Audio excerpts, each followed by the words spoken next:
Tamil Nadu assembly ఎన్నికలు సమీపిస్తున్న వేళ మరొకసారి గవర్నర్ వర్సెస్ స్టాలిన్ సర్కార్ వ్యవహారం తెరపైకి వచ్చింది. గవర్నర్ ప్రసంగం చదవకుండానే శాసనసభ నుండి ఆర్ఎన్ రవి వాకౌట్ చేయడం రాజకీయ వర్గాల్లో దుమారం రేపుతోంది. అయితే గవర్నర్ సభ నుండి వాకౌట్ చేయడానికి గల కారణాలను పేర్కొంటూ లోక్ భవన్ ఒక ప్రకటనను విడుదల చేసింది. ఈ ప్రకటనలో స్టాలిన్ సర్కార్పై లోక్ భవన్ సంచలన ఆరోపణలు చేసింది.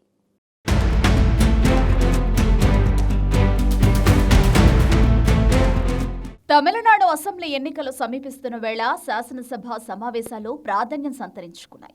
శాసనసభ సమావేశాల తొలి రోజే గవర్నర్ ఆర్ఎన్ రవి ప్రసంగం వ్యవహారంలో వివాదం రాచుకుంది. తనకు జాతీయ గీతానికి అవమానం జరిగిందని చెబుతూ అసెంబ్లీ నుంచి గవర్నర్ ఆర్ఎన్ రవి వాకౌట్ చేశారు. ఈ ఘటన ఒక్కసారిగా కలకలం రేపింది. గవర్నర్ ఆర్ఎన్ రవి సభ నుంచి వాకౌట్ చేసిన అనంతరం 13 అభ్యంతరాలతో లోక్ భవన్ ప్రకటన విడుదల చేసింది. సభ నుంచి గవర్నర్ వాకౌట్ చేయడానికి గల కారణం ఏంటనే దానిపై లోక్ భవన్ వివరణ ఇచ్చింది. ఇందులో జాతీయ గీతాన్ని మరోసారి అవమానించారని, ప్రాథమిక రాజ్యాంగ విధిని విస్మరించారని ఆరోపించారు. ఉద్దేశపూర్వకంగానే గవర్నర్ మైక్ను స్విచ్ ఆఫ్ చేశారని, ప్రసంగాన్ని అడ్డుకున్నారని ఆక్షేపించారు. గవర్నర్కి ఇచ్చిన ప్రసంగంలో ప్రజా సమస్యల్ని వదిలేసి రాష్ట్రవాసుల్ని తప్పుదోవ పట్టించేలా నిరాధార ప్రకటనలు ఉన్నాయని లోక్ భవన్ ప్రకటనలో వెల్లడించింది.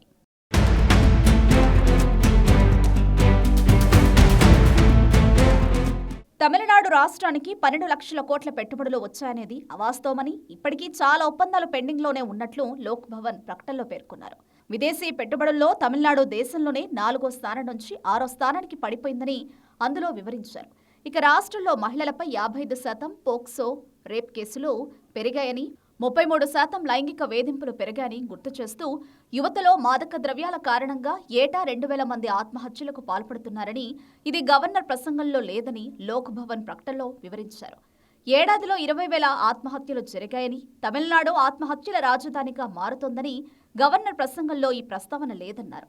విద్యా ప్రమాణాలు పడిపోయేలా 50% అధ్యాపకుల ఖాళీలు ఉండడం కనిపిస్తోందని పేర్కొన్నారు. గ్రామ పంచాయతీలు పనిచేయడం లేదని, చాలా ఏళ్లుగా అక్కడ ఎన్నికలు జరగడం లేదని తెలిపారు. ప్రజాస్వామ్యానికి విరుద్ధంగా అక్కడి ప్రజలు ఇబ్బంది పడుతున్నారని వివరించారు.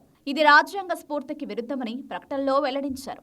బోర్డ్ ఆఫ్ ట్రస్టీస్ లేకుండానే వేలాది ఆలయాలు ఉన్నాయని తెలిపారు. ఇవన్నీ నేరుగా ప్రభుత్వం నుంచి పాలన సాగిస్తున్నాయని స్పష్టం చేశారు. లక్షలాది భక్తులు వేదనకు గురవుతున్నారని గుర్తు చేశారు.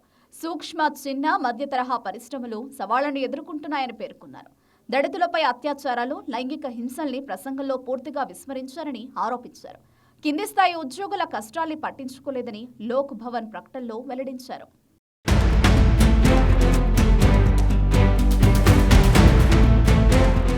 గవర్నర్ ఆర్ఎన్ రవి శాసనసభ నుంచి వాకౌట్ చేయడం ఇదే తొలిసారి కాదు. గతంలోనూ ఈ తరహాలో వ్యవహరించారు. 2022లో గవర్నర్ ఆర్ఎన్ రవి తన ప్రసంగాన్ని పూర్తిగా చదివారు. ఆ తర్వాత నుంచి ప్రభుత్వానికి గవర్నర్కు మధ్య అంతరం పెరుగుతూ వచ్చింది. 2023లో గవర్నర్ ప్రసంగం కాకుండా అసెంబ్లీలో సభ్యులకిచ్చిన ప్రసంగాన్ని రికార్డుల్లో ఉంచాలని తీర్మానం చేయడంతో నిరసనగా ఆర్ఎన్ రవి సభ నుంచి వెళ్లిపారు. 2024లో ప్రభుత్వం ఇచ్చిన ప్రసంగ ప్రతిని గవర్నర్ చదవలేదు. గతేడాది అసెంబ్లీ సమావేశంలో జాతీయ గీతం వేయలేదని, ఇది ఆ గీతానికి అవమానమని చెబుతూ ప్రసంగం చదవకుండానే గవర్నర్ బయటకు వచ్చేశారు. ప్రస్తుత అసెంబ్లీ సమావేశాల్లోనూ ఇదే పునరావృతమైంది. తమిళ్ తాయి వాళ్లు పాడిన తర్వాత జాతీయ గీతాన్ని ఆలపించకపోవడంతో గవర్నర్ తీవ్ర అసంతృప్తి వ్యక్తం చేశారు. వరుసగా 4వసార్లు వాకౌట్ చేసినట్లు తమిళనాడు అసెంబ్లీ చరిత్రలో నిలిచింది. తాజా సమావేశాల్లో స్పీకర్ అప్పావు మాట్లాడుతూ రాజ్యాంగ నిబంధనలకు కట్టుబడి ప్రసంగాన్ని కొనసాగించాలని 2 సార్లు కోరానని, అయినా గవర్నర్ వినిపించుకోలేదని స్పీకర్ తెలిపారు. అనంతరం ప్రసంగ పాఠాన్ని స్పీకర్ చదవాలని ముఖ్యమంత్రి స్టాలిన్ చేసిన ప్రతిపాదనను సభ ఆమోదించడంతో అప్పావు తమిళ ప్రతిని చదివి వినిపించారు.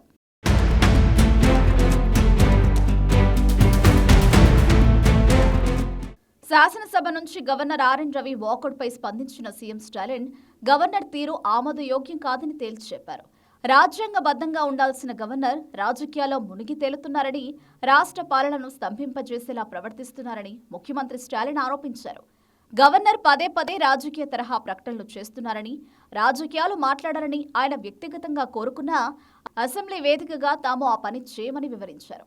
ప్రజల ఆకాంక్షలకు ప్రతిగా ఉన్న సభ గౌరవాన్ని కాపాడే బాధ్యత తనపై ఉందని స్టాలిన్ వివరించారు. రాజ్యాంగం ప్రకారం రాష్ట్ర ప్రభుత్వం ఇచ్చిన ప్రసంగాన్ని గవర్నర్ చదవాలని, సొంత అభిప్రాయాన్ని సంప్రదాయ ప్రసంగంలోకి తీసుకొచ్చేందుకు వీలులేదని స్టాలిన్ అన్నారు. గతంలో గవర్నర్ లేవనెత్తిన వాటికి ప్రభుత్వం ప్రతిస్పందించి సమాధానాలు ఇచ్చిందని, అయినా మళ్లీ అభ్యంతరాలు తెలపడం సమంజసం కాదని స్టాలిన్ చెప్పారు. నిబంధనలకు విరుద్ధంగా ప్రవర్తించిన గవర్నర్ అసెంబ్లీ నుంచి బయటకెళ్లారని తెలిపారు. గవర్నర్ సభలో చేసిన వ్యాఖ్యలను రికార్డుల నుంచి తొలగించాలని ముఖ్యమంత్రి స్టాలిన్ చేసిన ప్రతిపాదనను అసెంబ్లీ ఆమోదించింది. ఇప్పటికే గవర్నర్, స్టాలిన్ సర్కార్ మధ్య విభేదాలు కొనసాగుతుండగా తాజా ఘటనతో ఈ విభేదాలు మరింత ముదిరాయనే అభిప్రాయాలు వ్యక్తమవుతున్నాయి.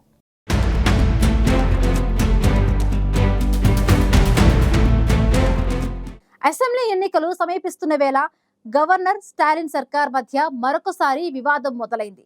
గవర్నర్ ప్రసంగం చదవకుండా సభ నుండి వాకౌట్ చేయడంపై స్టాలిన్ సర్కార్ విమర్శలు గుప్పించగా, గవర్నర్ మైక్ కట్ చేశారని, ప్రసంగంలో అన్ని తప్పుడు అంశాలే ఉన్నాయని గవర్నర్ కార్యాలయం పేర్కొంది.